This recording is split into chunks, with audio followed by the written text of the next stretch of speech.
We've had a few days of extreme humidity in the capital. The monsoon arrived a few days ago, but the rains were missing. But finally, Sunday has seen showers in the capital, and boy, have they been heavy.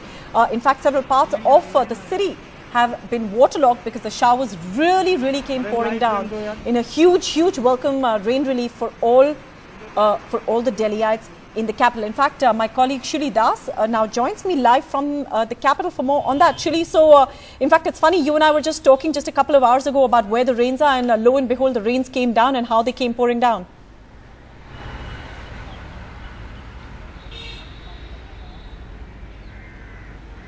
Well, that's right, Kashish. Complete turnaround and change in weather in Delhi. We have been reeling under extremely hot and humid conditions, but complete change and respite and relief from extremely hot and stuffy weather. Last year, we had seen a completely different scenario prevailing in Delhi when monsoon had reached Delhi almost 2 weeks in advance, and we'd received excess rain in the month of June, July and August, with June receiving almost a whopping 87% rain in excess. But this year, the monsoon had a delayed start, reached Delhi almost by a delay of 3 to 4 days, and on 3rd July.